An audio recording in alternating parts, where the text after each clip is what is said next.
Oy, Pilipinas, Luzon, Visayas at Mindanao. Magandang araw po sa inyo, ka-coffee. Ito, balik tayo kay Harry Roque. Hindi makapag-file ng Certificate of Candidacy. Itong si Harry Roque kasi until now, pugante. Siyempre, pag nag-file siya ng candidacy, mostly, ka-coffee, not necessarily ikaw naman ang present dyan no, mag-file ka ng COC mo. Pero usually, ikaw yung pupunta dyan. Pwede niya naman gawa ng paraan yan. Pero mukhang madidihado kasi siya eh. Kung inyong matatandaan, napabalita, natatakbo ito sa pagka-party list daw. Representative po ng isang party list pero hindi malinaw kung anong party list yan. Kasi sa pagkasenador daw, abay wala raw siyang pondo. Maniwala naman na walang pondo. Napakaraming pondo eh. Napakaraming naiwan eh. Napakaraming kinita. May pondo yan. Kaso nakatago lang. So anyway, hindi raw siya tatakbo sa pagkasenador pero napabalita, natatakbo ito sa pagka-party list. Pero ngayon, filing na po ng Certificate of Candidacy.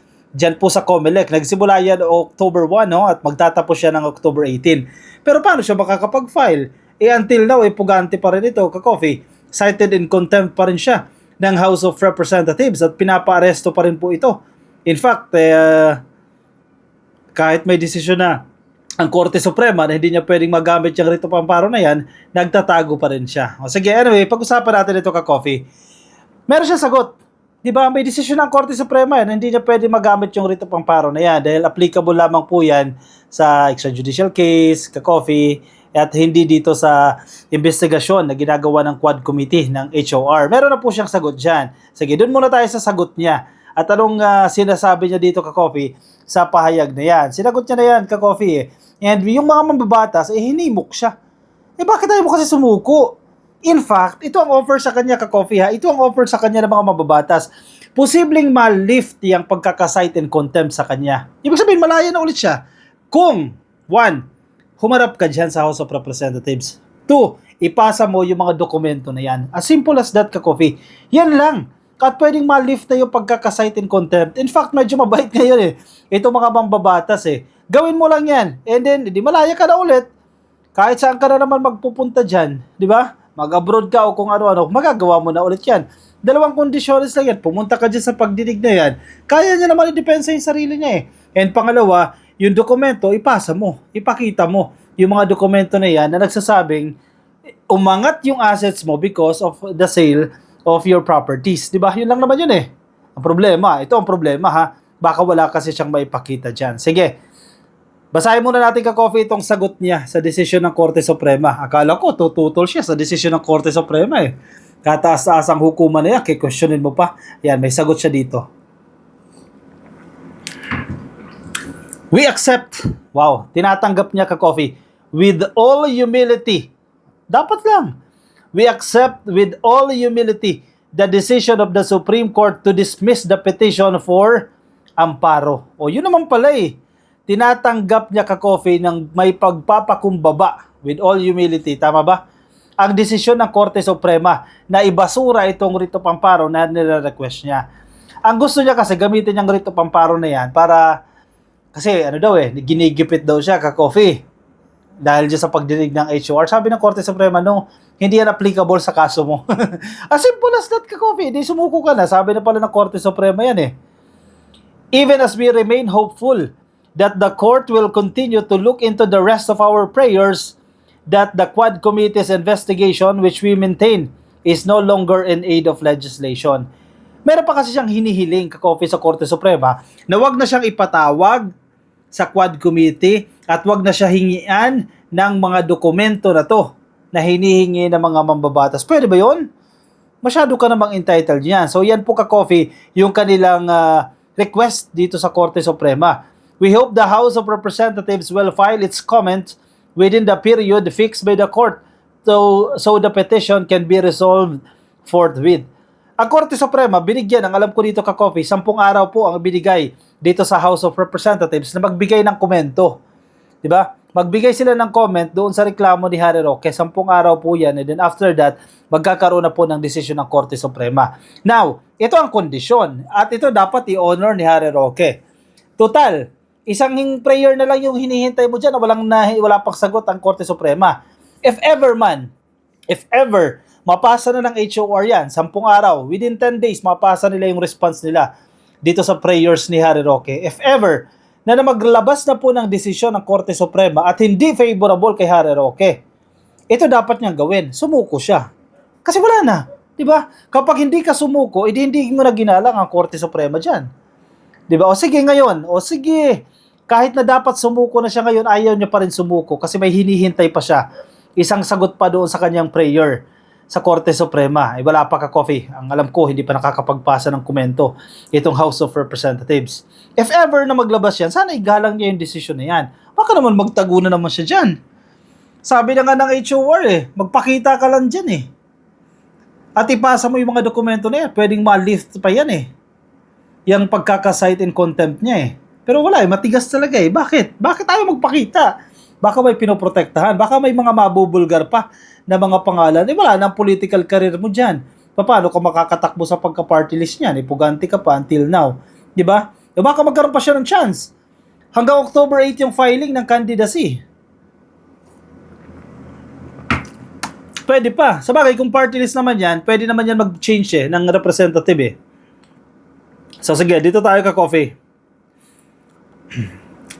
Hinihikayat siya ka-coffee ng mga mambabatas na sumuko na ka-coffee. Sige, pakinggan naman natin ka-coffee yung hinaing dito. Yung sentimiento naman na bumubulalas mula dito sa mga mambabatas dyan po sa House of Representatives. Harry Roque, yan nasa headline ka-coffee ng Philippine Star yan. Harry Roque urge to surrender as SC denies amparo protection. Hinihimok siya ng mga mambabatas na sumuko na bakit ang hirap bang sumuko dyan, ka-coffee? Hindi naman siya sasaktan dyan Noted personality siya, notable personality siya, kilala siya, ka-coffee. Hindi pala notable, iba pala, positive pala yun. Kilala siya na politiko. Siyempre marami nakatingin sa kanya, maraming media na nagbabantay sa kanya. Alam naman i-execute siya dyan. Diba? Former presidential spokesperson Harry Roque should surrender now that the petition to protect him from contempt or detention has been voided, House lawmakers said. Ang problema, hindi niya ino-honor yan. Naghihintay pa siya doon sa isang ruling ng Korte Suprema sa isa niya pang prayer. In a statement on Wednesday, October 2, Representative Dan Fernandez, ito best friend niya to ka-coffee, ng Santa Rosa, said, sumuko ka na, Attorney Harry Roque. Yan ang sabi ni Dan Fernandez. Medyo galit na ka-coffee itong si Harry Roque dito sa grupo nila Dan Fernandez, nila Barbers, yung mga nagsasagawa ng investigasyon na yan, yung mga miyembro nitong Quad Committee na yan. Kasi sabi niya nga, nasira daw yung kanyang pamilya. Sabi nga ni Barbers, kasi di ba may kagagawan yan? Ikaw yan The Supreme Court denied on Tuesday, October 1, Roque's petition for special protection or writ of amparo which was filed by his daughter on September 23. Kasi ba naman sino ka ba naman ang tingin mo sa sarili mo? Masyado ka namang entitled yan. Mag-request ka ba naman ng special protection? I-insist mo yung writ of amparo na yan. Biruin mo sobrang talino na nito ni Roque pero hindi niya napansin yun Or alam niya na, sinadya niya lang para buying some time lang ito ka-coffee para mapahaba yung kanyang oras na nasa labas, no? Pero mo sa talino mong yan, hindi mo na-realize yun na yung writ of amparo na yan hindi applicable sa kaso niya. A writ of amparo offers court protection to an individual whose rights have been recognized by the Supreme Court as violated. Ibig sabihin, hindi na ma-violate yung kanyang mga karapatan dyan. Pinapadalo lang siya sa pagdinig na yan in aid of legislation. Pero sabi niya, hindi. Bina-violate daw po yung kanyang karapatan na may garantiya ang ating saligang batas, ang ating konstitusyon. Sabi ng Korte Suprema, hindi. Hindi applicable yan sa kaso mo. Ayan, magpasumuko ka na, di ba? Mag-surrender ka na. According to the Supreme Court, the writ of amparo was not permitted because it is limited to extrajudicial killings and threats. Na-judge ba siya sa kaso na yan? Wala namang ganyang kaso sa kanya Fernandez said the petition is only Roque's way to evade answering questions on the allegations made against him in a proper forum. Ang batas ang dapat manaig. Hindi dapat itago ni Roque ang kanyang sarili sa likod ng mga technicalities o mga writ na wala namang basihan. Tumpak.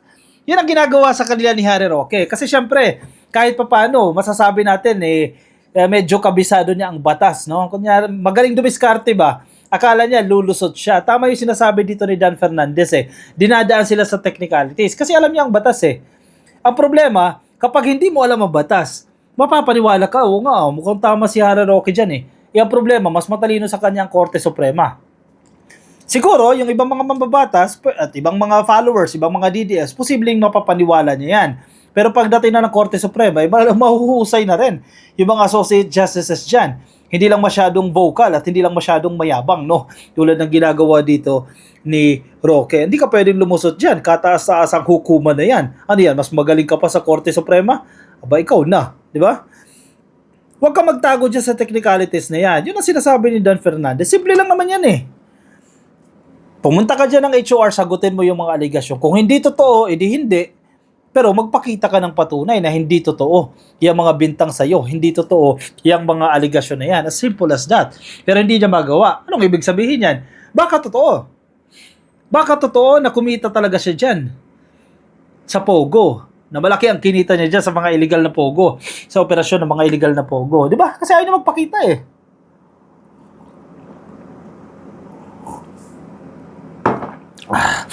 Anong tinatago niya? O baka may mga madamay pa.